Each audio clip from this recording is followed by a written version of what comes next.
नमस्कार दोस्तों, यूपीएससी हिंदी के स्टडी प्लेटफॉर्म में आप सभी का स्वागत है। जो भी फ्रेंड्स ये लेक्चर सीरीज़ देख रहे हैं उन्हें पता होगा कि इन्वायरमेंट के पीटी 365 को एक फ्री इनिशिएटिव के माध्यम से यूपीएससी हिंदी कवर करा रही है और आशा करती है कि एग्ज़ाम से पहले इस चीज़ को कवर करा के एक सब्जेक्ट और ज़्यादा से ज़्यादा कवरेज कर लिया जाए। इसके अलावा तो जो आज का टॉपिक है वो हम लोग यहाँ से स्टार्ट करेंगे कि भारत में हीट वेव। हीट वेव क्या होती है कि जब भी गर्मी का मौसम आता है तो जो लू लाइक सिचुएशन होती है, जैसे लू चलती है जो इसको हम लोग बोलते हैं, काफ़ी अधिक तापमान होता है और ये तापमान असहनीय होता है। मीन्स अगर आप थोड़ा सा वॉक कर लोगे खुली धूप में, ठीक है, तो आपको धूप लगने जैसी या कई अन्य परेशानियां स्वास्थ्य संबंधी हो सकती हैं। ठीक है, हृदय रोगियों को खासकर मना किया जाता है या जिनको कोई ऐसी सीवियर बीमारी है उन्हें भी मना किया जाता है कि इस सिचुएशन में जबकि हीट वेव चल रही हो या तापमान बहुत ज़्यादा हो तो आप इस तरीके से दोपहर में ना निकलें। ठीक है, ज़्यादा से ज़्यादा पानी पीने की सलाह दी जाती है और हमेशा एक अंगोछा या कोई कपड़ा साथ में रखने के लिए कहा जाता है। ठीक है, तो इसको एक बार समझ लेते हैं कि हो क्या रहा है। अभी केंद्र सरकार ने कहा है कि 5 सदस्यीय टीम होगी जो कि भारत में हीट वेव जिसे लू कहते हैं उसमें जो सबसे अधिक प्रभावी राज्य हैं उनका दौरा करेगी। तो आपको पता है, अब एक इन्फोग्राफिक दिया हुआ है जिसको देख लेते हैं। तो लू से जो अधिक प्रभावी राज्य हैं उनका दौरा करेगी, ये मैं बता रहा था। उसके बाद नेक्स्ट इन्फोग्राफिक में क्या चीज़ दी हुई है, आईएमडी जो है आपका मेट्रोलॉजिकल डिपार्टमेंट जो इंडिया का है वो राष्ट्रीय आपदा प्रबंधन प्राधिकरण के साथ संयुक्त रूप से गर्मी के लिए चेतावनी जारी करता है। तो ये चीज़ याद रखेंगे कि आईएमडी किसके साथ मिलकर के जारी करता है, तो आईएमडी जारी करता है नेशनल डिजास्टर मैनेजमेंट अथॉरिटी के साथ मिलकर के ये चेतावनी जारी करता है कि गर्मी कितनी ज़्यादा है। ठीक है, यह कलर कोड के रूप में जारी की गई प्रभावी आधारित चेतावनी होती है, यानी कि इसमें कलर कोड जारी करते हैं। इसमें 4 रंग में टोटल वर्गीकृत कार्यवाहियों का सुझाव दिया जाता है। रंग कौन कौन से हैं, तो यहाँ पर दिख रहा है रेड कलर है, ऑरेंज कलर है, येलो और ग्रीन कलर है। तो जैसा कि रंग से ही पता चल रहा है कि सबसे ज़्यादा टेम्परेचर के लिए रेड दिखाया गया है और उससे कम होते हुए ग्रीन के लिए सबसे कम तापमान की व्यवस्था की गई है इसमें कलर कोड में। रेड अलर्ट कब करते हैं, इसमें कार्यवाही करनी है कब, दिन भर के लिए, दिन भर यानी कि आपके 11 बजे के आसपास से लेकर के और 3-3:30 बजे का जो समय है वो दिन भर में आएगा, यानी कि रेड अलर्ट के लिए कहा जाएगा। एक्सट्रीम या चरम हीट अलर्ट होता है उस समय। ठीक है, ऑरेंज अलर्ट क्या होता है, दिन भर के लिए ये भी होता है, गंभीर हीट अलर्ट होता है लेकिन चरम नहीं होता है, मतलब एक्सट्रीम नहीं होता है, बस गंभीर होता है, सीवियर होता है। तीसरा है येलो। येलो में क्या होता है, गर्मी के बारे में चेतावनी देते हैं, हीट अलर्ट केवल होता है। और ग्रीन अलर्ट में सामान्य दिन होता है, किसी प्रकार की कोई कार्यवाही नहीं रहता है। यानी कि जब ग्रीन अलर्ट होगा तो कोई कार्यवाही नहीं करनी है, जीवन अपने आप सामान्य रूप से चलेगा। येलो अलर्ट में थोड़े अपडेट रहे, यानी कि गर्मी बढ़ने वाली है। ऑरेंज अलर्ट में तैयार हो जाएं और रेड अलर्ट में कार्यवाही करना शुरू कर दें। ठीक है, इस तरह का कलर कोड जारी होता है। हीट वेव के बारे में थोड़ी सी बातें जानते हैं। कहता है कि हीट वेव वायु के उच्च तापमान की एक ऐसी स्थिति होती है जिसके सीधे संपर्क में आने पर मानव शरीर को गंभीर नुकसान पहुंच सकता है। Means heat wave is a situation of high temperature of air. ठीक है, तो एयर फ्लो की एक उच्च तापमान की स्थिति है और उससे अगर डायरेक्ट कांटेक्ट होता है ह्यूमन बॉडी का तो बहुत ज़्यादा नुकसान होता है। जैसा कि मैंने बताया कि अगर कोई डिजीज्ड है, यानी कि उसको कोई परेशानी है, कोई बीमारी है, तो उसे तो बहुत ज़्यादा नुकसान होता है। कह रहा है कि ऐसा होता क्या है कि वास्तविक तापमान के उच्च स्तर या सामान्य से बढ़कर किसी नियत ताप पर पहुंचने पर के आधार पर इसको परिभाषित किया जाता है। आईएमडी के अनुसार, जो इंडियन मेट्रोलॉजिकल डिपार्टमेंट है उसके अनुसार, लू की स्थिति तब मानी जाती है जब किसी स्थान का अधिकतम तापमान मैदानी क्षेत्रों के लिए कम से कम 40 डिग्री सेल्सियस या उससे अधिक और पहाड़ी क्षेत्रों के लिए कम से कम 30 डिग्री सेल्सियस या उससे अधिक पर पहुंच जाता है। यानी कि अगर मान लीजिए कि दिन में आपके सिटी का टेम्परेचर जो मैदानी भाग है उसमें क्या होता है 40 डिग्री सेंटीग्रेड या उससे अधिक हो जाता है। ठीक है, तो ऐसी स्थिति में आप कहते हैं कि हीट वेव की सिचुएशन आ रही है, यानी कि सामान्य रूप से विचरण करना खतरनाक हो सकता है। और पहाड़ी क्षेत्र की बात की जाए तो ये सीमा 30 डिग्री सेंटीग्रेड के आसपास दी जाती है। हीट वेव से निपटने के लिए क्या क्या प्रयास किए गए हैं, तो गर्मी से संबंधित बीमारियों पर राष्ट्रीय कार्य योजना इकाई हुई है। 2021 में स्वास्थ्य एवं परिवार कल्याण मंत्रालय ने इसको जारी किया था। यह हीट वेव, गर्मी से संबंधित बीमारियों और उनके प्राथमिक से तृतीयक स्तर तक के प्रबंधन से पैदा हुई चुनौतियों की रूपरेखा को तैयार करती है। हीट वेव पर राष्ट्रीय आपदा प्रबंधन प्राधिकरण यानी कि एनडीएमए ने दिशा निर्देशों का पालन किया जाता है। भारत में हीट वेव की पहचान कैसे की जाती है? हीट वेव की स्थिति कब मानी जाती है? जब मैदानी क्षेत्र में 40 डिग्री सेंटीग्रेड का तापमान हो और पहाड़ी क्षेत्र में 30 डिग्री सेंटीग्रेड का तापमान हो, जो मैंने अभी आपको बताया।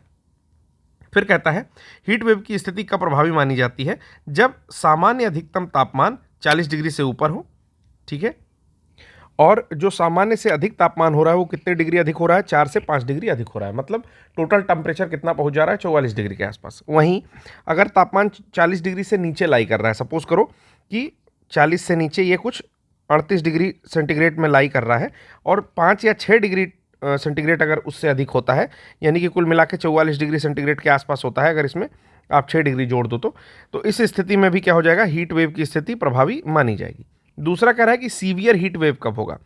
जब टेम्परेचर, अगर सामान्य टेम्परेचर 40 डिग्री के ऊपर चल रहा हो, पहले से सपोज करो 41 डिग्री चल रहा हो और सामान्य से अधिक कितना हो जा रहा है? 6 डिग्री या इससे अधिक हो जा रहा है, ठीक है, तो ऐसी स्थिति में सीवियर हीट वेव माना जाएगा। वहीं अगर 40 डिग्री या उससे नीचे चल रहा है, सपोज करो कि 38 डिग्री चल रहा है और 7 डिग्री का इजाफा हो जा रहा है, तो भी इसको सीवियर हीट वेव की श्रेणी में घोषित किया जाता है, ठीक है। कह रहा है कि हीट वेव की स्थिति कब घोषित हो जानी चाहिए? दर्ज किया गया अधिकतम तापमान सभी स्थानों पर 45 डिग्री या उससे ऊपर हो जाए तो कह देते हैं कि अब जो है हीट वेव की स्थिति आ गई है, ठीक है। तटीय क्षेत्रों में अगर यही तापमान 40 डिग्री या उससे ऊपर हो जाए तब कह देते हैं कि हीट वेव की स्थिति आ गई है। तो जो तापमान है वो आप एक बारी दिमाग में रखिएगा कि 40 डिग्री एक बेस टेम्परेचर है। सीवियर के केस में 6 डिग्री या उससे ऊपर जाना चाहिए, ठीक है। अगर 40 डिग्री के प्लस है तो 6 डिग्री प्लस करना है। सीवियर के केस में ये वाला जो मैंने आपको बताया है, एक सेकेंड, ये वाला जो मैंने आपको बताया है, ठीक है। और हीट वेव की स्थिति 4 से 5 डिग्री लगाना है जब 40 डिग्री से ऊपर हो, और जब 40 डिग्री से कम हो तो 6 डिग्री तक आप बढ़ा सकते हैं, 5 से 6 बढ़ा सकते हैं, और इसमें 60 डिग्री तक बढ़ा सकते हैं जब 40 से कम हो उस सिचुएशन में, ठीक है।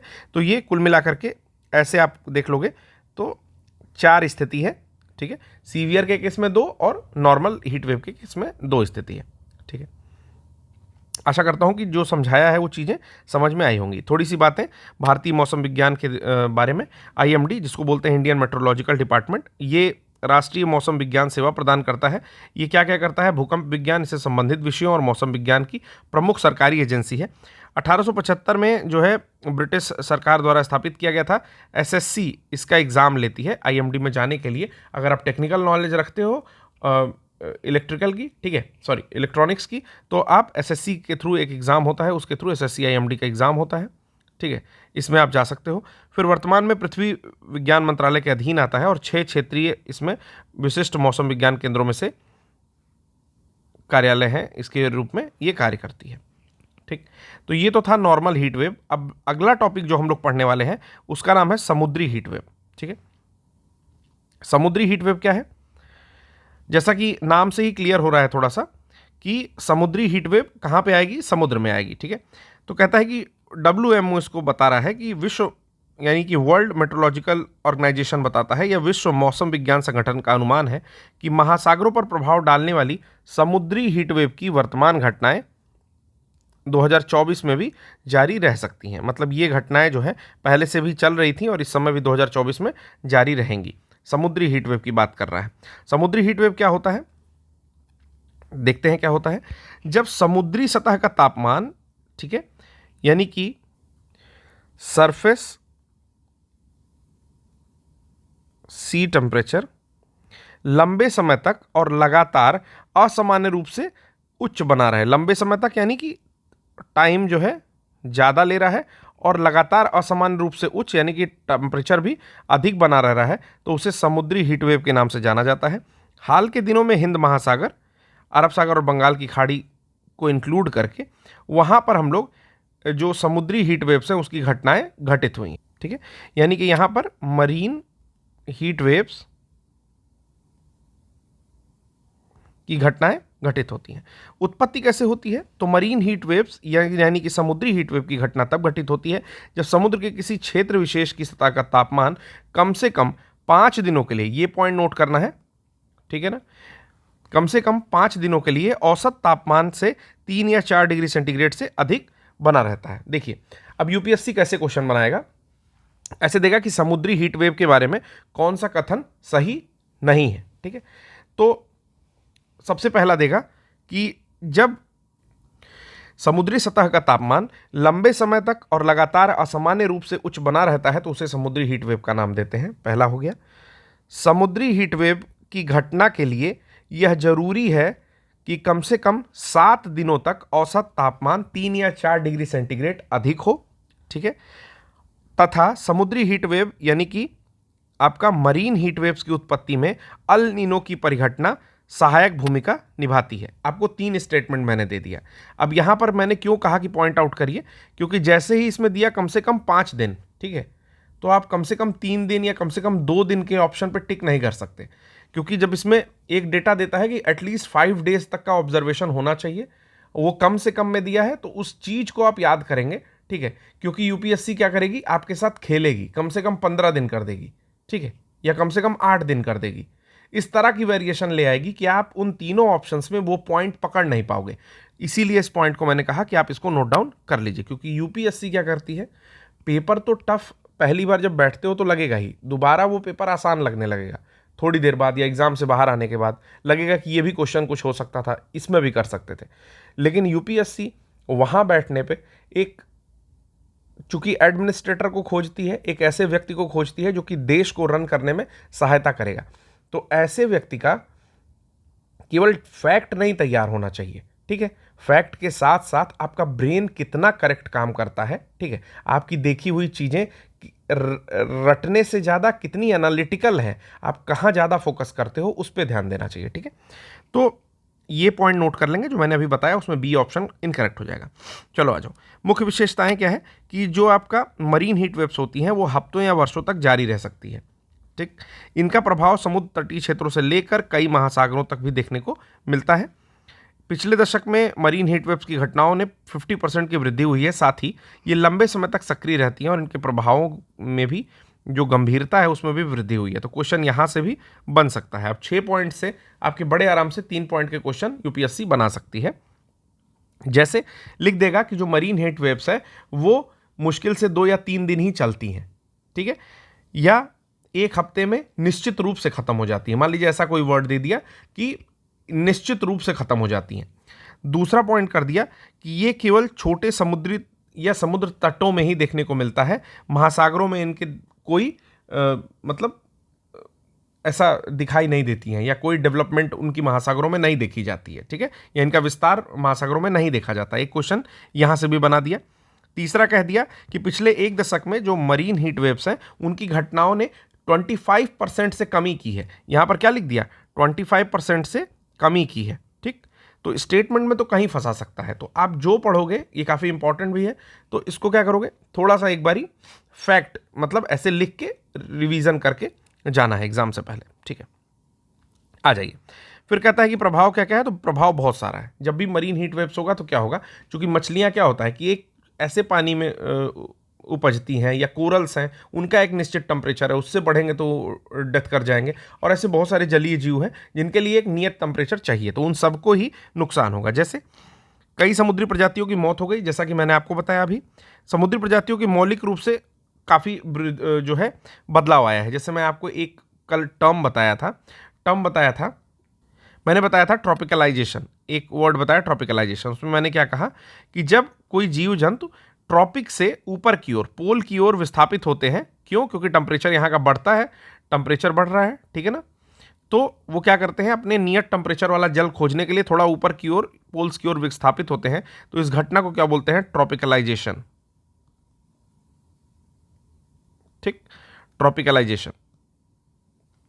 और सेम यही चीज जब अपोजिट होती है तो उसको बोलते हैं, कुछ बोरियल से रिलेटेड था जो मैंने कल आपको बताया था, शायद बोरियलाइजेशन था। ठीक है, लास्ट लेक्चर में ये दोनों चीजें, ये पॉइंट्स बताए गए। अब क्या होता है, प्रवाल विरंजन होगा, यानी कि मैंने अभी बताया कि कोरल्स के लिए एक नियत टेम्परेचर चाहिए, यानी कि वो 25 डिग्री 22 डिग्री इसी में वो रहते हैं, ठीक है। जैसे ही इसके बियॉन्ड निकलेगा, 30 डिग्री नियर अबाउट होने लगा टेम्परेचर, या 4 से 5 डिग्री बढ़ा, तो क्या हो जाएगा, कोरल ब्लीचिंग शुरू हो जाएगी, कोरल्स पॉलिप्स मरने लगेंगे, जो जूथनथलाई है वो डेड हो जाएंगे और CaCO3 का केवल स्ट्रक्चर बचेगा। तो ऐसी स्थिति में कोरल भी क्या हो जाएगा, विरंजन, यानी कि कोरल ब्लीचिंग की घटनाएं देखने को मिलेंगी। मौसम का पैटर्न भी काफ़ी बदलेगा, क्योंकि अब अल्नीनो जहां पर इन्वॉल्व हो गया, तो मौसम के पैटर्न में भी काफ़ी बदलाव देखने को मिलेगा। मनुष्यों पर क्या प्रभाव होता है, तो समुद्री तूफान जो होते हैं उनकी प्रबलता में बदलाव आ जाता है और तटीय क्षेत्र में रहने वाले समुदायों को गंभीर जो है नतीजे भुगतने पड़ते हैं। जैसे ही तूफान आएगा तो जो तटीय एरिया है, जैसे भारत में जब भी बे ऑफ बंगाल में क्या आता है, कोई ना कोई तूफान आता रहता है, तो तटीय एरिया हमारे उड़ीसा का क्षेत्र, आंध्रा का क्षेत्र या थोड़ा सा तमिलनाडु का क्षेत्र, ये काफ़ी प्रभावित हो जाता है। वेस्ट बंगाल भी प्रभावित हो जाता है, ठीक है। फिर कहता है वर्षण, यानी कि जो रेन का जो पैटर्न है वो क्या होगा, बंगाल की खाड़ी में इसकी सक्रियता के कारण उत्तर पश्चिमी भारत में पर्याप्त वर्षा होती है। उत्तर पश्चिम क्या हुआ, उत्तर ये हुआ और पश्चिम ये हुआ, तो उत्तर पश्चिम भारत में पर्याप्त वर्षा होगी। तो ये जो टॉपिक था हम लोग का, वो था आपका मरीन हीट वेव्स। तो इसको भी हमने कवर कर लिया है। कुछ इसमें इंपॉर्टेंट पॉइंट्स हैं, उस इंपॉर्टेंट पॉइंट्स को एक छोटे शॉर्ट नोट पर, मतलब जो स्टिकी नोट्स होते हैं, इतना बड़ा पेज मिलता है कलरफुल, हिंदी माध्यम के कुछ विद्यार्थियों को बता देता हूँ, ठीक है। हाँ, देखिए, सोच रहे होंगे क्यों बता रहा हूँ, ये तो सबको पता है लेकिन सबको नहीं पता है, ठीक है। जो बच्चे घर से तैयारी करते हैं उन्होंने बस स्टेशनरी शॉप पर देखा होगा, यूज़ नहीं जानते हैं, ठीक है। इतना बड़ा पेज मिलता है, ठीक है। वो पेजेस क्या होते हैं, कलरफुल पेजेस होते हैं, ठीक, कलरफुल पेजेस होते हैं। आप उन पेज को ले आओ, ऐसे यहाँ पर डालोगे मरीन हीट वेव्स, ऐसा डाल दिया, ठीक है। इसमें बोल्ड पॉइंट्स ऐसे ऐसे कर दिए, 6 पॉइंट ऐसे कर दिया, और इस पेज को अपने किसी भी दीवार पे स्टिक कर लिया। अगर वॉल पे नहीं स्टिक करना चाहते हो तो क्या करो, जहाँ पढ़ रहे हो उस टेबल पे लगा लो, या किसी एक ब्लैंक कॉपी में आप लगा लो, ठीक है। और इसको जो है ना, रोज एक बारी, सोने से पहले या उठने के बाद सुबह, कभी भी जब भी प्रॉपर टाइम मिल रहा है, तो एक बारी बस उसको ऐसे सरसरी निगाह से देख के चले जाओ, जिसको बोलेंगे क्विक रिव्यू। क्विक रिव्यू, उससे चीज़ें क्या होंगी ना, दिमाग में बैठती जाएंगी और आप एलिमिनेशन धीरे धीरे करना सीख जाओगे। कि आपने 3-4 बार देख लिया मरीन हीट वेव के डेटा को, जब एग्जाम में क्वेश्चन आएगा ना, तो आप उसको बहुत आराम से एलिमिनेट कर लोगे। चलो अगला देखते हैं, साइक्लोन्स। तो सबसे पहले देखते हैं सुर्खियों में क्यों है। एक भीषण चक्रवाती तूफान जिसका नाम है माईचोंग, ठीक है, तो नाम याद कर लेंगे। माईचोंग एक तूफान है, कहाँ पर आया, आंध्र प्रदेश और तमिलनाडु के तट पर आया और व्यापक क्षति पहुंचाई। तो सबसे पहले नाम याद कर लीजिए, माईचोंग तूफान कहाँ आया, तो आंध्र प्रदेश और तमिलनाडु के तट पर आया। आगे चलते हैं तो बता रहा है कि चक्रवात माईचोंग जो है बंगाल की खाड़ी के ऊपर वर्ष का चौथा उष्णकटिबंधीय चक्रवात था। तो काफ़ी ये अधिक है, अधिक हो रहा है, मतलब चौथा उष्णकटिबंधीय यानी कि ट्रॉपिकल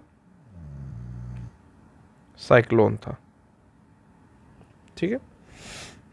चलिए आगे। अब बात आती है कि नाम किसने प्रस्तावित किया, तो म्यांमार ने जो है माईचोंग नाम प्रस्तावित किया था, जो कि लचीलेपन और दृढ़ता को दिखाता है, मतलब फ्लेक्सिबिलिटी या रेजिलियंस और रिजिडिटी को दिखाता है, रेजिलियंस और एंड रिजिडिटी को,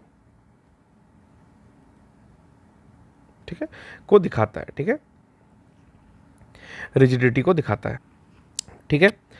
फिर आता है चक्रवात का नामकरण। तो चक्रवात का नाम देने वाले यानी कि नामकरण और चेतावनी जारी करने की जिम्मेदारी 6 क्षेत्रीय विशिष्ट मौसम विज्ञान केंद्र और 5 क्षेत्रीय उष्णकटिबंधीय चक्रवात चेतावनी केंद्र को सौंपी गई है, ठीक है। तो ये चीज़ याद रखिएगा कि 6 क्षेत्रीय विशिष्ट मौसम विज्ञान केंद्रों और 5 क्षेत्रीय उष्णकटिबंधीय चक्रवात चेतावनी केंद्रों को ये जिम्मेदारी सौंपी गई है, नामकरण और चेतावनी दोनों देने के लिए, ठीक है, क्रमशः। तो जो 6 आपका आता है रीजनल स्पेसिफिक मेट्रोलॉजिकल सेंटर जो है आपका, वो उसमें आईएमडी भी शामिल होता है। फिर कहता है कि बंगाल की खाड़ी और अरब सागर में चक्रवातों के नामकरण की शुरुआत हुई थी सितंबर 2004 से। तो क्वेश्चन ऐसे बना सकता है, यूपीएससी कैसे क्वेश्चन बनाती है, यूपीएससी ऐसे क्वेश्चन बनाती है कि बंगाल की खाड़ी और अरब सागर में चक्रवातों का नामकरण की शुरुआत फरवरी 2004 से हुई, ठीक है। तो अब क्या होगा कि एक छोटा सा महीने का फैक्ट, जिस पर दिमाग नहीं जा रहा है उसको जो है छोड़ करके आगे बढ़ेंगे और यहाँ पर यूपीएससी आपके साथ क्या करेगा, खेल लेगा। चलिए नेक्स्ट देखते हैं चक्रवात क्या है और ये कैसे बनते हैं। ये हवा की एक व्यापक प्रणाली होती है जो कम दबाव वाले क्षेत्र के केंद्र के चारों ओर घूमती है, यानी कि अंदर क्या है, लो प्रेशर है, ठीक है, और इस लो प्रेशर के क्षेत्र के केंद्र के चारों ओर घूमती है, इसके चारों ओर क्या कर रही है, घूम रही है, ठीक। तो यही एक हवा की व्यापक प्रणाली बनाती है। एनडीएमए क्या करता है, राष्ट्रीय आपदा प्रबंधन प्राधिकरण, नेशनल डिजास्टर मैनेजमेंट अथॉरिटी के अनुसार चक्रवात की विशेषता यह है कि इसमें वायु अंदर की ओर घूर्णन करती है, जो कि उत्तरी गोलार्ध में एंटी क्लॉकवाइज घूर्णन करती है और दक्षिणी गोलार्ध में क्लॉकवाइज घूर्णन करती है। तो कोई एक याद रख लेते हैं, ऐसे याद रखिए कि जब उत्तरी गोलार्ध की बात आती है तो ये क्या करती है, एंटी क्लॉकवाइज घूर्णन करती है, ठीक है, एंटी क्लॉकवाइज, ठीक। एक ही याद रखना है, या दक्षिणी गोलार्ध का अगर आपको आसान लगता है तो दक्षिणी गोलार्ध में क्लॉकवाइज घूर्णन करती है, कोई एक याद रखिएगा, कंफ्यूजन नहीं होनी चाहिए, ठीक है। तो मैं उत्तरी गोलार्ध का याद करके रखा हूं कि उत्तरी गोलार्ध में वो एंटी क्लॉकवाइज घूमती है, ये मुझे याद है पहले से। फिर आता है कि इसके निर्माण के लिए निम्नलिखित, एक्चुअली है क्या ना कि दोनों गोलार्धों में अलग अलग घूर्णन होता है चक्रवातों का। तो उत्तरी गोलार्ध में जो हवा होती है वो आपका एंटी क्लॉकवाइज या वामावर्त घूमती है, यानी कि घड़ी के सुई के घूमने की दिशा के विपरीत, ठीक है। उसके बाद कहता है इसके निर्माण के लिए निम्नलिखित परिस्थितियां अनुकूल होती हैं। क्या क्या होता है कि 27 डिग्री सेंटीग्रेड से अधिक का टेम्परेचर हो, समुद्र की सतह पर कोरियोलिस बल की उत्पत्ति हो। कोरियोलिस क्या बल है, कोरियोलिस ये बल है कि चूंकि पृथ्वी घूमती है अपने अक्ष पर, ठीक है, अपने अक्ष के साथ साथ वो क्या करती है, एक मतलब एक तो परिक्रमण करती है, दूसरा परिभ्रमण करती है, यानी कि रोटेशन भी करती है और रिवोल्यूशन भी करती है। रोटेशन मतलब क्या हो गया, अपने अक्ष के परितः घूमना रोटेशन है, और रिवोल्यूशन क्या हो गया, सन के अराउंड क्या करती है, सोलर सिस्टम में घूमती है, ठीक है। तो ये दोनों करने के नाते इस पर एक बल कार्य करता है, इसका नाम है कोरियोलिस बल। क्या नाम है, कोरियोलिस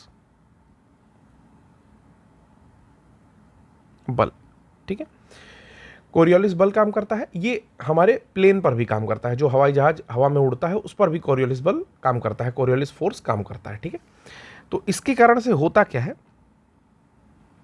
इसके कारण से एक सामान्य बात ऐसे समझिए कि जो भी दक्षिण से आने वाली हवाएं होंगी ना, ध्रुवों की इक्वेटर की ओर या भूमध्य रेखा की ओर, ये आपके उत्तरी गोलार्ध में दाईं ओर क्या करती हैं, मुड़ जाती हैं। समझ में आया, यानी कि ये नीचे से आ रही है, ठीक है, और ये जैसे ही उत्तरी गोलार्ध में पहुंचेगी किधर मुड़ जाएगी, दाईं ओर मुड़ जाएगी। बस यही कोरियोलिस बल का प्रभाव होता है, ठीक है। अगर आप टेक्निकल फील्ड से होते तो कोरियोलिस फोर्स निकालने का एक फॉर्मूला होता है, वो भी आपको पता चलता है एक्सेलरेशन के साथ, लेकिन उतना डेप्थ में नहीं जाना है, बस इतनी चीज़ें जानिए। आगे आते हैं कि ऊर्ध्वाधर पवन की गति में आंशिक बदलाव भी ये करती है, ठीक है। जो मैंने यहीं पर बताया कि ऊर्ध्वाधर पवन जा रही है तो उसकी स्थिति में क्या करेगी, ऐसे आंशिक बदलाव करेगी। उत्तरी गोलार्ध में क्या करेगी, उत्तरी गोलार्ध में जाने वाली पवनों को दाईं ओर मोड़ देगी, उत्तरी गोलार्ध में जाने वाली पवनों को दाईं ओर मोड़ देगी, ठीक है, सीधा काम ये करती है। पहले से मौजूद कमजोर निम्न दाब के क्षेत्र या निम्न स्तर का चक्रवाती परिसंचरण करती है, ठीक है, और समुद्र तल प्रणाली के ऊपरी अपसरण यानी कि अपर डाइवर्जेंस करती है, ठीक है। मतलब समुद्र तल प्रणाली है कोई, ये कोई समुद्र है, ठीक है, उसके तल पर क्या करेगी, अपर डाइवर्जेंस करेगी, ठीक, कन्वर्ज नहीं करेगी, इसको डाइवर्ज यानी कि दूर की ओर प्रसरण करेगी, अपसरण करेगी बेसिकली उसको। तो कुछ ये परिस्थितियां हैं जो कि निर्माण करने में सहायक होती हैं। हाल ही में रहे कुछ अन्य चक्रवात के नाम याद करते हैं, जैसे चक्रवात इल्सा। चक्रवात इल्सा कहाँ पाया गया, तो ऑस्ट्रेलिया के पश्चिमी तट पर। अगर ये ऑस्ट्रेलिया है आपका, ठीक है, ये ऑस्ट्रेलिया है तो इसके पश्चिमी तट पर क्या पाया गया, इल्सा, ठीक। अगला है चक्रवात मोका, सुपर साइक्लोन के रूप में वर्गीकृत किया गया इसको। म्यांमार तट पर इसने दस्तक दी थी, ठीक है, भारत के बगल में ही म्यांमार तट पर जो है इसने दस्तक दी, इसका नाम था मोका, या कहीं कहीं आप देखोगे मोचा भी लिखा रहेगा, मोचा यानी कि सांप का फन होता है, ठीक है, चूंकि इसमें मोका लिख दिया है तो मैं समझ नहीं पा रहा था, ठीक है। कहीं कहीं रेस्टोरेंट में आप जाओगे तो आप मोचा कॉफ़ी भी आपको मिलेगी। फिर नेक्स्ट आता है चक्रवात मिधली। मिधली कहाँ आया, बांग्लादेश के पास में आया, तो काफ़ी इंपॉर्टेंट है, मूसा मिधली दोनों इंपॉर्टेंट है। और बांग्लादेश के तट को पार करने के बाद कमज़ोर हो गया, डिप्रेशन और फिर अवदाब में बदल गया, मतलब धीरे ये गहन अवदाब और फिर अवदाब में बदल गया, ठीक है, मतलब कुल मिलाकर के कमजोर हो गया जब बांग्लादेश के तट को क्लियर किया। अब इसमें एक दे दिया है कि अवदाब में कितने से कितने किलोमीटर प्रति घंटे के हिसाब से जो है इसकी चक्रवात की हवाएं चलती हैं। इसको छोड़ दीजिए, आते हैं नेक्स्ट फैक्ट देखते हैं। फैक्ट का नाम है फुजीवारा इफेक्ट। तो फुजीवारा इफेक्ट क्या है? फुजी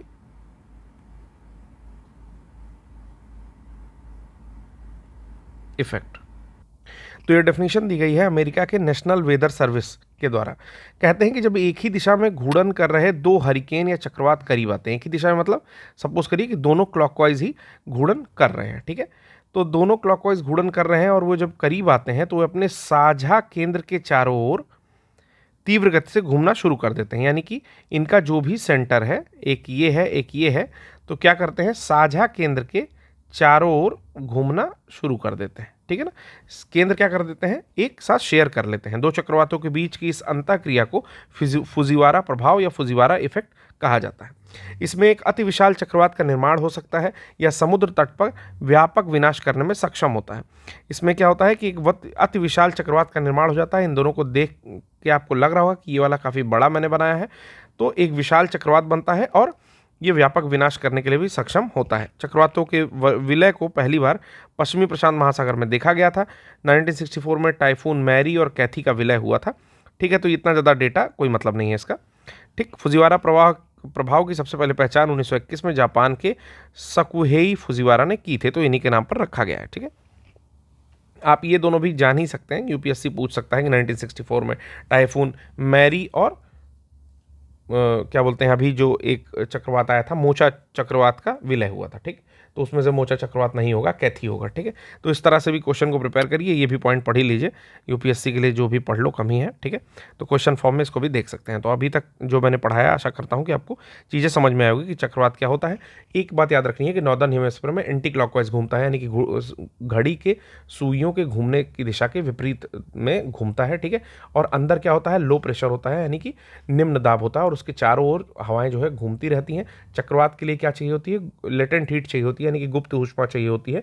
इसीलिए चक्रवात बेसिकली कहाँ होता है, जहाँ पानी होता है उसके ऊपर ही चक्रवात फॉर्म होते हैं, और जैसे ही लैंड एरिया में आते हैं वो बहुत दूर तक नहीं जा पाते हैं, ठीक है। जैसे ऐसे समझिए कि मान लीजिए ये अपना प्यारा भारत है, ठीक है, तो जब यहाँ से बे ऑफ बंगाल से चक्रवात आता है तो यहाँ पर रहता है, लेकिन जैसे ही ये लैंड एरिया में आता है इसको क्या होता है, लेटेंट हीट या गुप्त ऊष्मा पानी की नहीं मिल पाती है, तो उस कारण से ये आते आते अपना दम तोड़ देता है, ठीक है। आ जाते हैं नेक्स्ट जो टॉपिक है हम लोग का, वो है सूखा पूर्व चेतावनी प्रणाली, ड्रॉट अर्ली वार्निंग सिस्टम।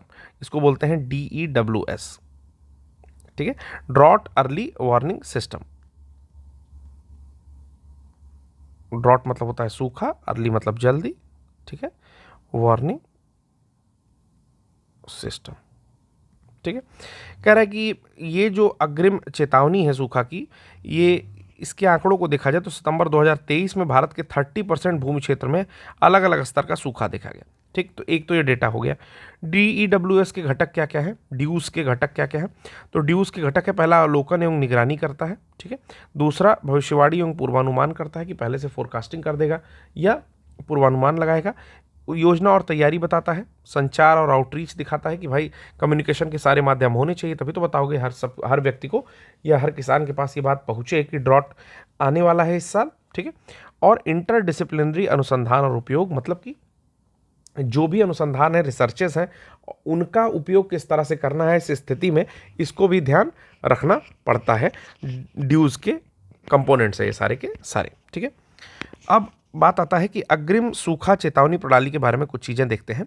ये भारत का पहला रियल टाइम आधारित सूखा निगरानी प्लेटफॉर्म है। मतलब इससे पहले कोई भी रियल टाइम नहीं था। रियल टाइम का अर्थ ये होता है दोस्तों कि अभी जैसे सपोज करो कुछ लेक्चर्स लाइव होती हैं, ठीक है ना, तो उन्हीं लाइव को दूसरे शब्दों में रियल टाइम कहा जाता है। मतलब कि अभी वो घटित हो रहा है और वो तुरंत आपके पास पहुंच रहा है 2-3 सेकंड लैगिंग के बाद, मतलब 2-3 सेकंड देर से, तो वही रियल टाइम है, ठीक है ना। तो यही है कि ये जो है ड्यूज जो है वो भारत का पहला रियल टाइम आधारित सूखा निगरानी प्लेटफॉर्म है, ठीक। कौन बनाया, तो IIT गांधीनगर की वाटर एंड क्लाइमेट लैब के द्वारा बनाया गया। अब ड्यूज पे क्वेश्चन कैसे पूछेगा यूपीएससी, तो ड्यूज पे क्वेश्चन पूछेगा, पहले तो इसका फुल फॉर्म दे देगा कि इसका जो फुल फॉर्म है तो ये है फुल फॉर्म कि ड्रॉट अर्ली वार्निंग, और एस से आपका कह देगा सिमुलेशन, सिस्टम की जगह पर, ठीक है, सिस्टम नहीं देगा। तो पहले तो इसका फुल फॉर्म याद करना जरूरी है कि सिमुलेशन नहीं है, यहां पर क्या होना चाहिए, सिस्टम होना चाहिए, ठीक है। पहले तो ये पॉइंट दिमाग में क्लियर हो गया। दूसरा पॉइंट दे देगा कि ये भारत का दूसरा रियल टाइम सूखा निगरानी प्लेटफॉर्म है। तो दूसरा नहीं है, याद रखना है, ठीक है, क्या है, पहला है, ओके। फिर उसको उसके बाद तीसरा क्वेश्चन दे देगा, ये आईआईटी गांधीनगर तथा आईआईटी चेन्नई के वाटर एंड क्लाइमेट लैब के द्वारा बनाया गया है या इसका निर्माण संचालन किया जाता है। तो संचालन किसके द्वारा किया जाता है, केवल और केवल आईआईटी गांधीनगर के द्वारा, इसमें आईआईटी मद्रास का कोई जिक्र नहीं है। तो पॉइंट ऐसे याद रखने हैं कि जो फैक्ट आप लिख रहे हो उसके 2-3 पॉइंट लिख लो और उसको ठीक से रिवाइज करो, उसको रिवाइज करके जाओ, ठीक है। या जो मैंने बताया शॉर्ट नोट्स, स्टिकी नोट्स आप अपना पेस्ट किए रहो सामने कि अगले दिन बैठे तो चलो ये सर ने पॉइंट बताए थे, तो चलो ये सारे पॉइंट्स को हम लोग क्या करते हैं, क्लियर कर लेते हैं। एक चीज़ और बताना चाहता हूँ, होता क्या है ना कि जब भी आप किसी नए बंदे का लेक्चर देखोगे, सपोज करो कि मेरा लेक्चर जो लोग नहीं देखते हो, जब वो मेरे लेक्चर को देखोगे ना तो उनका मन नहीं लगेगा, उनका मन भागेगा, और जहाँ मन भागता है ना उसे ही कंट्रोल करना है। मुझे तो ये लगता है कि अगर कोई बहुत विचित्र तरह से ना पढ़ाए, जय महाकाल और तरह तरह का कुछ ऐसी हरकतें करके यूट्यूब पे ना पढ़ाए, ठीक है, एक सामान्य ढंग से कोई भी अगर ट्यूटर पढ़ा रहा है तो आप ये मान के चलो कि उसे अगर रेगुलर देखना शुरू करोगे तो आपका मन लग जाएगा, ठीक है। अगर आपको सच में पढ़ना है, अगर आप रेगुलर नहीं हो तो आप कमी सब में निकालते रहोगे। सबसे इंपॉर्टेंट ये है कि जो पढ़ा रहा है अगर वो बीच में एडवर्टीजमेंट नहीं कर रहा है अपनी, जैसे आप झूठी में कुछ हंसी मजाक कर रहा है या फिर झूठी में कोई कहानियां सुना रहा है या झूठी में चीज़ों को लंबा नहीं कर रहा है, तो आप उसको देखो, क्योंकि वो जेन्युइन पढ़ाना चाह रहा है और आप उससे आपका लाभ होगा।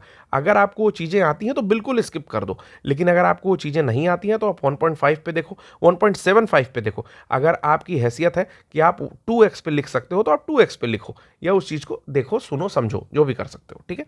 और पहली बार अगर देख रहे हो तो 1.25 पे देखो, कहीं कहीं पॉज लो, लेकिन अगर पहले से पढ़ चुके हो, कहीं नोट डाउन कर चुके हो, या खुद से जैसे जिन दोस्तों ने पीटी 365 के इन्वायरमेंट का पूरा बुक पढ़ लिया होगा, ठीक है, वो मेरे लेक्चर को 2x पे देखें। अगर उनके पास फैसिलिटी है तो 3x पे देखें, जितने x पे आवाज़ समझ में आ रही है उतने x पे देखें, क्योंकि उनका तो एक रिवीजन चल रहा होगा, ठीक है।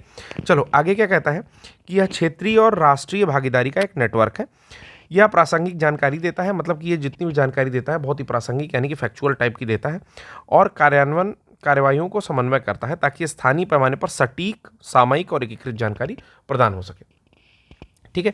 फिर क्या करता है कि मानकीकृत मृदा नमी सूचकांक एसएसआई और मानकीकृत वर्षा सूचकांक एसपीआई के आधार पर सूखे की स्थिति का आकलन भी करता है, कि 2 सूचकांक का यूज करता है, ठीक है। तो ये भी क्वेश्चन पूछ सकता है कि जो ड्यूज है वो कुल कितने सूचकांक का यूज करता है, तो 2 सूचकांक का यूज कर रहा है। पहला है मानकीकृत मृदा नमी सूचकांक और दूसरा है मानकीकृत वर्षा सूचकांक, ठीक है।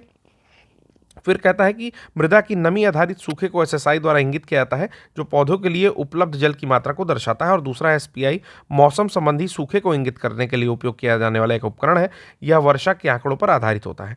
ड्यूज के अनुसार 1901 के बाद सूखा संबंधी रिकॉर्ड को तैयार किया जा रहा है, ठीक है। 2023 का अगस्त महीना सबसे शुष्क अगस्त था, ठीक है। अब कुछ भारत में सूखे की निगरानी के बारे में दे दिया है कि NADAMS, ठीक है, फसल, इस तरह की कुछ चीज़ें हैं। बता देता हूँ, NADAMS का full form National Agricultural Drought Assessment and Monitoring System, और फसल क्या है, forecasting agriculture output using space, agro meteorology and land based observation. इन सब के द्वारा जो है पूर्वानुमान किया जाता है और रियल टाइम जानकारी प्राप्त होती है, ठीक है। सूखे के बारे में कुछ पॉइंट और दिया हुआ है, जैसे कह रहा है कि IMD के अनुसार सूखा वह वर्ष होता है जब वर्षा की मात्रा में होने वाली कमी लंबी अवधि के औसत मान से 10% कम हो और 20% से अधिक क्षेत्र मध्यम या गंभीर सूखे की स्थिति दोनों से प्रभावित हो, ठीक है। भारत में 68% से अधिक फसली क्षेत्र सूखे के प्रति सुभेद्य है, यानी कि वल्नरेबल पड़ती है। तो ये भी क्वेश्चन पूछा जा सकता है आपसे, प्राकृतिक जलवायु चक्र में एक लंबी शुष्क अवधि को सूखा कहा जाता है, ठीक है। कहीं अगर लिखने के लिए आ गया भारत में सूखे की स्थिति को क्लियर करें, या निबंध लिखने के लिए आ गया, निबंध किस तरह का लिखने के लिए आ गया, क्लाइमेट चेंज पर लिखने के लिए आ गया, तो आप सूखे की स्थिति की ये डेफिनेशन उसमें डाल सकते हैं कि प्राकृतिक जलवायु चक्र में एक लंबी शुष्क अवधि को सूखा कहा जाता है, मीन्स जो भी नेचुरल क्लाइमेट साइकिल चल रही है, ठीक है, उसमें अगर एक लंबी यानी कि लॉन्ग ड्यूरेशन कोई शुष्कता रहती है, ड्राइनेस रहती है, तो उसको हम लोग सूखा कहते हैं। ठीक है, फिर अगला क्वेश्चन जो हम लोग देखेंगे वो है एन्नोर क्षेत्र में तेल का रिसाव। एन्नोर में ऑयल स्पिल हुआ है। ऑयल स्पिल क्या होता है? जब बड़े बड़े जहाज समुद्र को पार करते हैं तो किन्हीं कारणों से, ठीक है, जैसे जो भी जहाज चलते हैं उसमें रोलिंग और पिचिंग दो हरकतें होती हैं। ठीक है, बता दे रहा हूं मैं आपको। सपोज करो कोई भी जहाज चल रहा है, ठीक है, बड़ा या छोटा,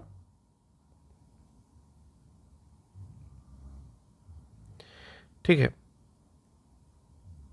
ठीक है, बड़ा या छोटा दो जहाज चल रहे हैं तो इसमें दो हरकतें होती हैं। एक होता है रोलिंग, एक होती है पिचिंग। ठीक है, रोलिंग और पिचिंग होती है। ठीक है, रोलिंग क्या करती है? जहाज को इधर उधर ऐसे ऐसे मूव कराती है। ठीक है, पिचिंग क्या होती है? जहाज को ऊपर नीचे मूव कराती है। ठीक है, कभी भी आप स्टीमर को चलते देखोगे तो स्टीमर कैसे मूव करती है? ऊपर नीचे मूव करती है। वो जो गोलमाल मूवी में ऐसे स्टीमर लेके चला चला जाता है, जो छोटी सी ऐसे होती है, यहाँ पर हैंडल लगा होता है, इसको कोई व्यक्ति ऐसे पकड़ के चलाता रहता है। ठीक है, तो ये जो स्टीमर होती है छोटी सी, ये क्या होती है? ऊपर नीचे मूव करती है, पिचिंग होती है इसमें। और रोलिंग किसमें होती है? जो बड़ी शिप्स होती हैं ऐसी, उनमें रोलिंग होती है। ठीक है, तो किया क्या जाता है? जो भी वॉर शिप्स होती हैं, लड़ाइयों के लिए होती हैं, उसमें पिचिंग अलाउड होती है। ठीक है, यानी कि ऊपर नीचे हो सकता है लेकिन दाएं बाएं नहीं होगा। क्यों? सपोज करिए कि आप कोई गोला बारूद मारने जा रहे हो, हाथ में लिए हुए हो, ठीक, तो जब ऊपर नीचे हो रहा है तो एक बारी आप दुश्मन को 1-2 सेकंड का इधर उधर होगा लेकिन आप उसको देख रहे हो। ठीक, लेकिन अगर रोलिंग हो गई उस समय में तो आप यहां पर पकड़ के खड़े रहोगे। सपोज करो यहां पर पकड़ के खड़े रहोगे, रोलिंग हो गई तो आप यहां सरक के चले जाओगे, क्योंकि उसमें ऐसी मूवमेंट होती है। ठीक है, इधर या उधर, मतलब बेड पे अगर एक साइड पड़े हो तो आप लुढ़क के दूसरी साइड जाओगे, फिर पहली साइड आओगे। इसको रोलिंग बोल रहा हूं मैं। ठीक है, और ऊपर नीचे होना, गाड़ी का सॉकर जिस तरह से मूव करता है उस तरह से पिचिंग कहते हैं। तो वॉरशिप्स में पिचिंग अलाउड होती है, रोलिंग अलाउड नहीं होती है। ठीक है, तो ये तो थोड़ी चीजें बता दिया। तो किसी भी कारण से अगर ऑयल स्पिल होता है, सपोज करो कि रोलिंग के कारण हो गया या पिचिंग के कारण ये ऑयल स्पिल हो गया, या तेल का कंटेनर किसी की गलती से ही खुल गया, या किसी भी कारण से, कोई भी कारण हो, ऑयल स्पिल हो गया, तो ऑयल क्या होता है? जो तेल है वो सरफेस पर फैल जाता है। किसके सरफेस पर फैल जाता है? जो भी समुद्र है उसके सरफेस पर फैल जाता है। ठीक है, उस ऑयल स्पिलिंग की वजह से क्या होता है? जितने भी एक्वेटिक एनिमल होते हैं उनका जीवन, प्रजनन, ठीक है, भोजन, ये सब कुछ, इवन जीन तक प्रभावित हो जाता है। ठीक है, क्योंकि वो सरफेस पर आते हैं सांस लेने के लिए, और जैसे ही वो सांस लेते हैं तो उसमें क्या मिला होता है? आपका ऑयल मिला होता है। तो उनके शरीर में जाता है, उन्हें नुकसान करता है, कुछ की मृत्यु हो जाती है। छोटी मछलियां तो सांस ही नहीं ले पाती हैं। ठीक है, और भी वहाँ पर, ये तो हो गया आपके फौना का। लेकिन फ्लोरा जो होता है, जैसे अगर मान लीजिए कि वहाँ पर कोई प्रजाति भी उगी हुई है, या नीचे अगर पानी किसी तरह से, वैसे तो नहीं जा पाएगा अमूमन, उसका घनत्व तो कम होता है, लेकिन अगर मिक्स होके चला गया, मिसिबल लिक्विड हुआ, इमिसिबल नहीं, मिसिबल लिक्विड हुआ, मिक्स हो गया वाटर के साथ और नीचे चला गया, तो अगर कोरल्स पाए जा रहे हैं, अगर थोड़ा ऐसा इलाका है, तो उनको भी हानि होती है। नीचे जो रहते हैं आपके जीव जंतु, उनको भी हानि होती है। तो चलिए देख लेते हैं हुआ क्या कि माइचोंग जो तूफान था आपका, ठीक है, हाँ, माइचोंग जो तूफान था उसके कारण बाढ़ आई, और बाढ़ में चेन्नई के एन्नोर क्षेत्र में तेल का रिसाव हो गया। तेल रिसाव किस कारण से हो सकता है? तो तेल रिसाव से आशय ये है कि तरल पेट्रोलियम हाइड्रोकार्बन का रिस्क कर, यानी कि उसकी स्पिलिंग हो जाए, ठीक है, आसपास के पर्यावरण, विशेष रूप से समुद्री क्षेत्रों में फैल जाना। ठीक है, तेल रिसाव से क्यों क्यों होता है? तो कर्मियों की कोई गलती है, गैर कानूनी उपकरण अगर ले जा रहे हो तो डंप कर दिया, बचने के लिए वहाँ के कस्टम से या वहाँ की पुलिस से। ठीक है, सन्निहित क्षेत्र में, जो मैंने आपको कल बताया था। ठीक है, फिर चक्रवाती तूफान जैसी प्राकृतिक आपदाओं के कारण भी ऑयल स्पिल हो जा रही है। तेल रिसाव के प्रभाव क्या हो रहा है कि जो भी स्तनधारी जीव हैं उनके फर की ऊष्मारोधी क्षमता नष्ट हो जा रही है। तो ये एक पॉइंट है, काफ़ी इंपॉर्टेंट पॉइंट है, कि जो ऊष्मारोधी क्षमता है वो नष्ट हो जा रही है। साथ ही पक्षियों के पंखों के जलरोधी गुणों को भी प्रभावित करती है। जो पक्षी होते हैं, आपको पता है कि उनके पंख भीगते नहीं हैं, लेकिन अगर उस पर तेल लग जाए तो क्या होगा? पंख आपस में चिपकेंगे और वो भीगने भी लगेंगे, यानी कि वो एक तरह से चिपक जाएंगे। ठीक है, इससे उनको उड़ने में कुल मिलाकर के परेशानी होगी। फिर क्या होगा, सांस के माध्यम से भी तेल अंदर जाएगा और डॉल्फिन और व्हेल जैसी मछलियों की प्रतिरक्षा प्रणाली और प्रजनन क्षमता दोनों प्रभावित हो रही है, यानी कि उनका इम्यून सिस्टम भी प्रभावित हो रहा है, इम्यून सिस्टम भी प्रभावित हो रहा है और उनका रिप्रोडक्टिव सिस्टम या रिप्रोडक्शन प्रभावित हो रहा है। ठीक, अगला कहता है तेल रिसाव को रोकने के लिए भारत में क्या क्या कदम उठाए गए हैं। तो भारतीय तटरक्षक बल जो है वो राष्ट्रीय तेल रिसाव आपदा कंटिजेंसी प्लान जो है तैयार करके रखा है, यानी कि ऐसा कोई आकस्मिक घटना होती है तो राष्ट्रीय तेल रिसाव आपदा आकस्मिक प्लान जो है तैयार किया हुआ है उसने और उसके तहत काम करता है। दूसरा है कि मर्चेंट शिपिंग अधिनियम है 1958 के तहत तेल रिसाव से समुद्र में प्रदूषण और रोकथाम के नियंत्रण के लिए मर्चेंट शिपिंग अधिनियम है। मर्चेंट से कैसे याद करेंगे, आपको पता है कि मर्चेंट नेवी जो है एक जॉब होती है, एक कोर्स होता है, काफ़ी कॉस्टली कोर्स है लेकिन पैसे भी बहुत ज़्यादा मिलते हैं, 6-6 महीने 3-3 महीने की शिफ्ट होती है और घर से बाहर रहना पड़ता है। ठीक है, आप देश विदेश घूमने का मौका है, लेकिन सैलरी बहुत अच्छी होती है, 3-4 लाख रुपए के आसपास जो है पर मंथ की सैलरी होती है और स्टार्टिंग ही होगी, मुझे लगता है कि 1.5 लाख के आसपास की स्टार्टिंग होनी चाहिए। ठीक है, और पैसे भी इसी तरह लगते हैं उसकी पढ़ाई में, तो उसी से याद कर लोगे आप। मर्चेंट शिपिंग अधिनियम 1958 के तहत जो है जो भी समुद्र में प्रदूषण हो रहा है उसके रोकथाम के लिए एक या नियंत्रण और उपाय के लिए एक प्रावधान बनाया गया है। वैश्विक स्तर पर क्या क्या है, समुद्री जीवन की सुरक्षा यानी कि सेफ्टी ऑफ लाइफ एट सी, जिसको सोलस बोलते हैं। ठीक है, सेफ्टी ऑफ लाइफ एट सी, इसको याद रखेंगे, ये अंतर्राष्ट्रीय कन्वेंशन जो है लागू किया गया है। दूसरा है कि जलपोतों से समुद्री पर्यावरण में होने वाले प्रदूषण की रोकथाम के लिए अंतर्राष्ट्रीय कन्वेंशन है मारपोल। मारपोल, ठीक है, किसके लिए, जो जलपोत होते हैं युद्ध के, ठीक है, उनसे अगर कोई इस तरह का प्रदूषण हो रहा है, समुद्री प्रदूषण, तो उनके लिए मारपोल जो है। तो ये 2-3 चीज़ें मैंने आपको बताई। इसके बाद देखते हैं स्वास्थ्य संबंधी और भी परेशानियां होती हैं, आसपास जो लोग रहते हैं उनको स्वास्थ्य संबंधी कई समस्याओं का सामना करना पड़ता है। इसमें हृदय संबंधी बीमारी होना और प्रतिरक्षा प्रणाली कमजोर होना, तेज गंध के कारण सिर दर्द होना, त्वचा में जलन होना इत्यादि भी शामिल होता है। सूर्य के प्रकाश जो है समुद्र के जल के भीतर पहुंचने में बाधा उत्पन्न होने लगती है, क्योंकि सरफेस पर क्या होता है, तेल होता है। इससे फाइटोप्लैंक्टन जो होता है, पादप प्लवक, यानी कि जो आपके प्लांट्स होते हैं जो तैरते हैं, ठीक है, पादप प्लवक, वो प्रकाश संश्लेषण क्रिया करने में उनको परेशानी होती है और वो डेथ करना स्टार्ट करते हैं। मैंग्रोव वनों को भी नुकसान पहुंचता है, वे समुद्री तटों की चक्रवाती पवनों या लहरों से रक्षा नहीं कर पाते हैं। जब मैंग्रोव खराब हो जाएंगे तो अगर कोई ऐसा तूफान आता है जिसकी रक्षा कौन करता है, मैंग्रोव करते हैं अपने तट पर, वो फ्लोटिंग प्लांट्स होते हैं, जैसे सुंदरी प्लांट जो है सुंदरबन का, और अन्य भी जो भी होते हैं इस तरह के मैंग्रोव प्लांट्स, वो आपका कुछ कमज़ोर हो जाते हैं तेल की वजह से, जो भी ऑयल स्पिलेज होता है उनको परेशानी होती है और वो फिर उस तरह से सुरक्षा नहीं कर पाते। तेल रिसाव से निपटने के लिए भारत के विकसित जैव उपचार तरीके क्या है, तो एक तो जान जाइए इस समय जो सबसे बढ़िया चल रहा है वो बैक्टीरियोफेज वाला चल रहा है, कि ये बैक्टीरिया जो है, अभी बता देता हूँ उसको पढ़ के। ठीक है, पहला है ऑयल जैपर। ऑयल जैपर क्या है, ऑयल जैपर, ठीक है, Oil Zapper The Energy and Resources Institute TERI ने विकसित किया। The Energy and Resources Institute ने विकसित किया इस ऑयल जैपर को।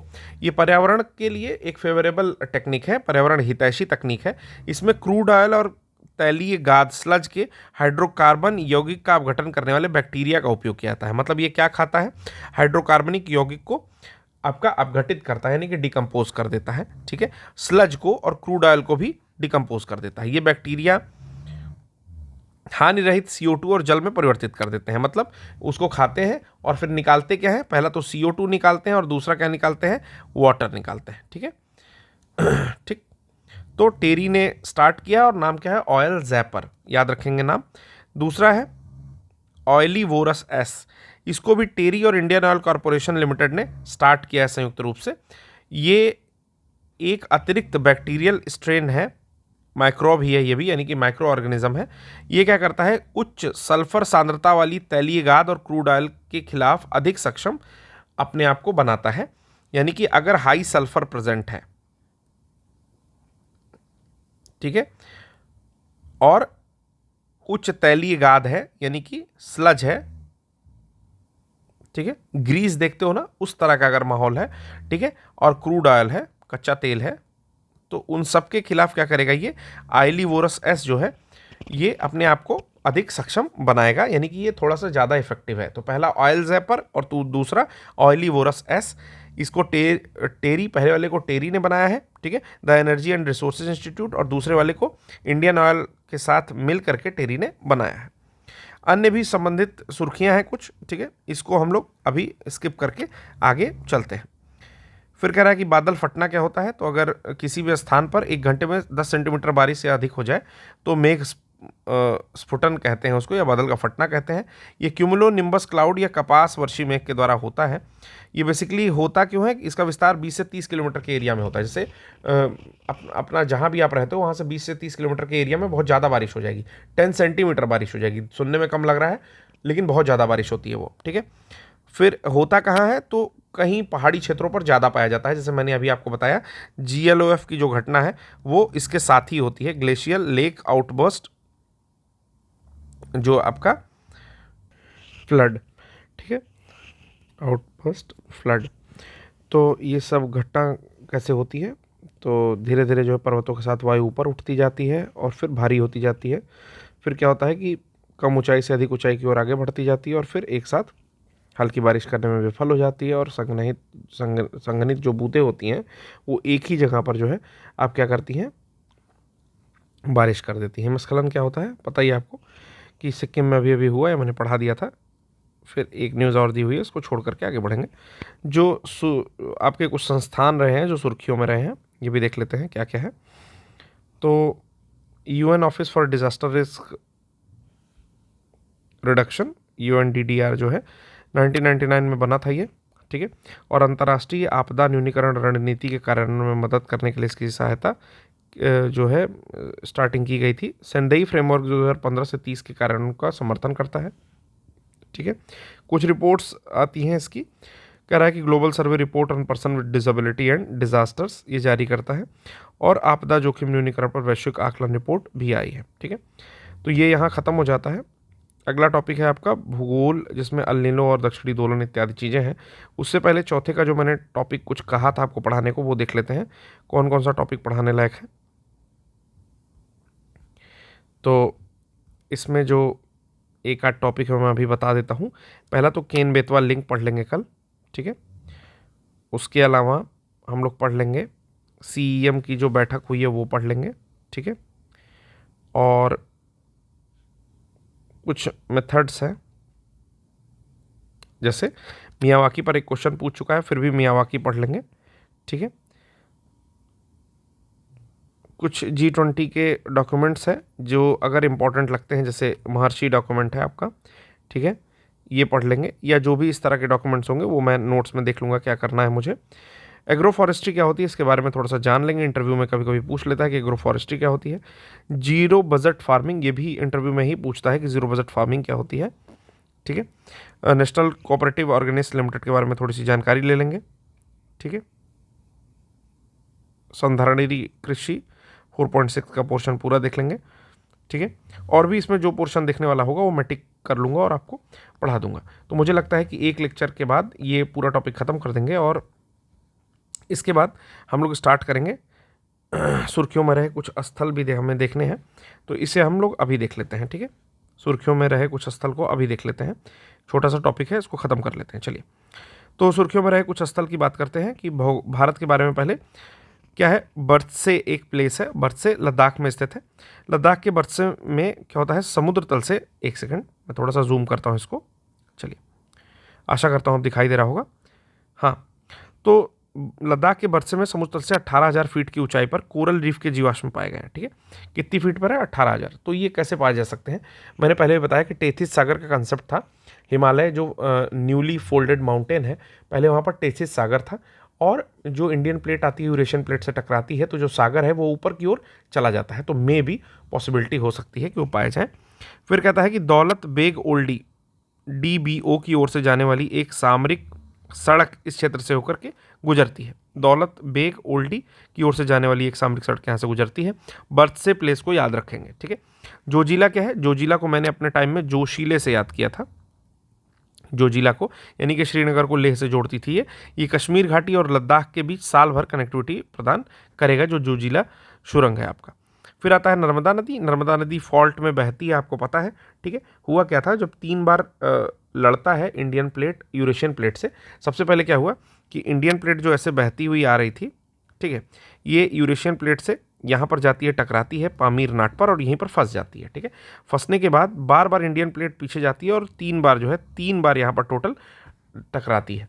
तो इन तीनों में यहाँ पर 3 फोल्डेड माउंटेन तो बन जाते हैं कि पहला माउंटेन यहाँ, फिर यहाँ, फिर यहाँ, 3 बन जाते हैं। लेकिन जो भारत है वो बीच से फट जाता है। तो जो भारत बीच से फटा हुआ है, नर्मदा उसी में होकर के बहती है, उसी को बोलते हैं फॉल्ट या भ्रंश, ठीक है। कह रहा है कि नर्मदा नदी में आई बाढ़ से गुजरात में हजारों लोग विस्थापित हो गए। नर्मदा यहाँ अमरकंटक से निकलती है और ये गुजरात तक बहती हुई जाती है। यह पश्चिम की ओर बहने वाली नदियों में सबसे लंबी नदी है, इसकी लंबाई है 1312 किलोमीटर, ठीक है।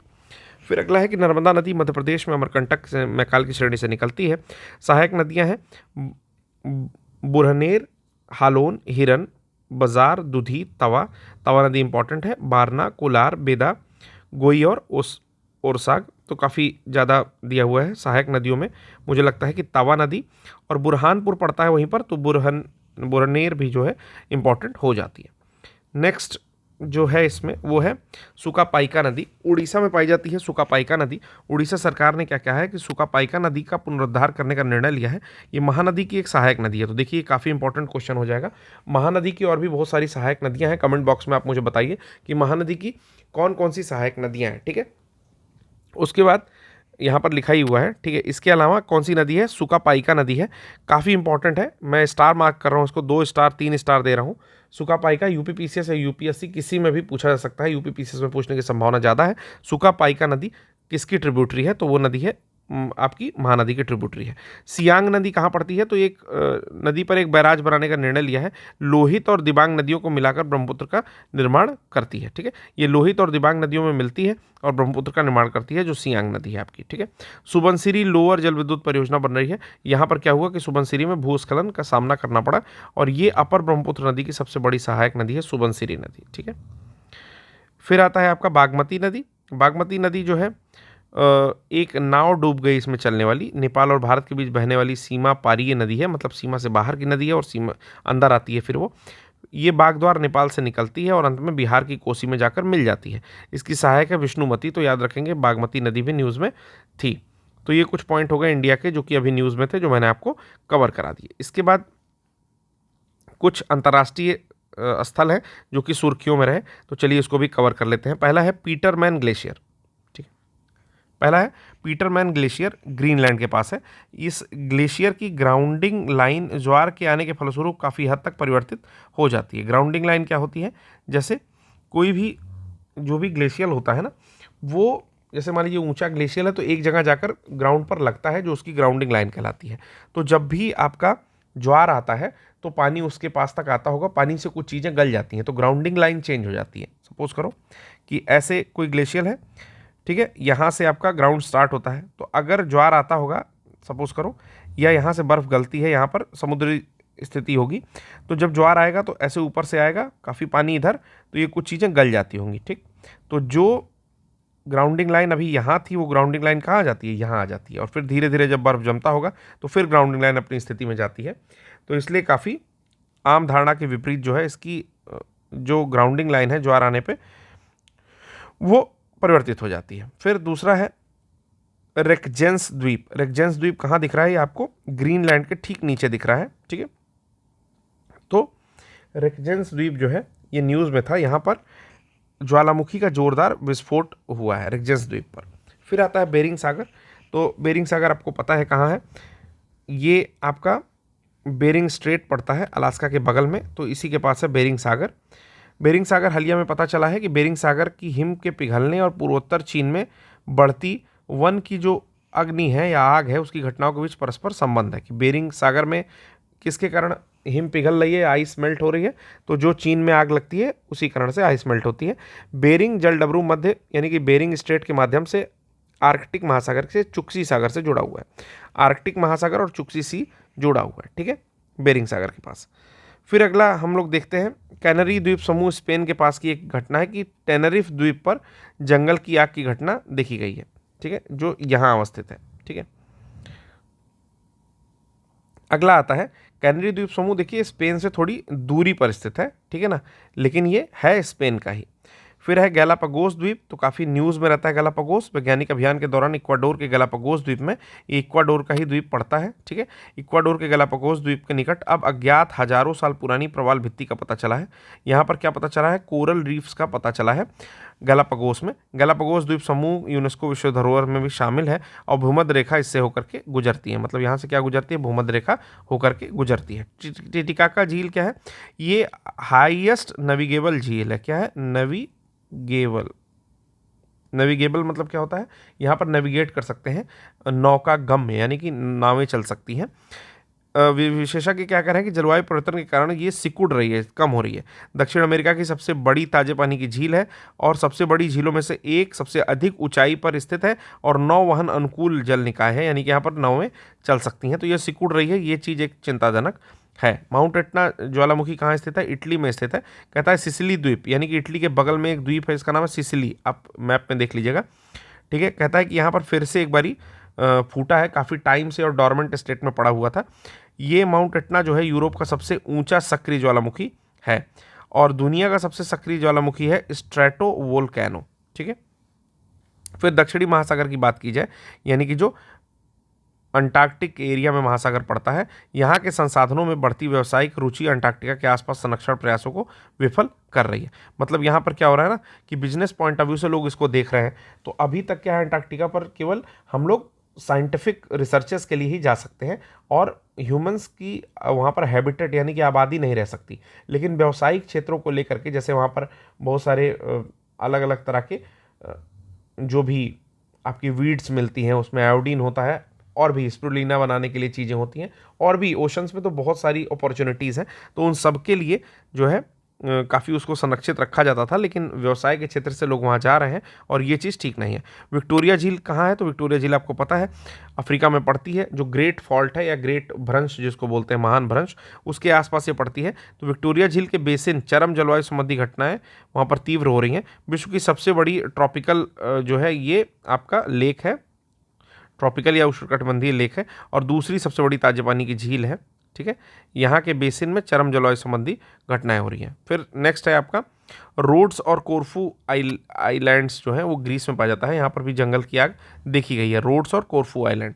फिर है कवाह इजेन क्रेटर झील, ये कहाँ पर है, कॉपरनिकस सेनेटल मिशन के दौरान कवाह इजेन क्रेटर झील की अनूठी प्राकृतिक परिघटना की ऑप्टिकल तस्वीरें ली गई हैं। ये सबसे बड़ी विश्व की अम्लीय झील है। तो पूछता है which of the following is an acidic lake of the world, biggest acidic lake of the world, ठीक है। तो वो कौन सी है, कवाह इजेन क्रेटर लेक है। इसका जो निर्माण हुआ है वो कैसे हुआ है, तो वॉल्केनिक इरप्शन से इसका निर्माण हुआ है। तो मुझे लगता है कि एक कोई भी टॉपिक अब छूटा नहीं है, हमने इसमें जितने भी टॉपिक दिए हुए थे सबको कवर कर लिया है, ठीक है। तो आज के लिए अपना जो लेक्चर है वो यहीं ख़त्म करते हैं। कल एक लास्ट लेक्चर लेंगे, उसमें जितने टॉपिक कवर हो पाएंगे उसको हम लोग कवर कर लेंगे, ठीक है। और फिर आगे नेक्स्ट टॉपिक यानी कि जो आपका संस्कृति या कल्चर का पोर्शन है वो स्टार्ट कर देंगे। तो अब तक के लिए देखने के लिए बहुत बहुत शुक्रिया, धन्यवाद।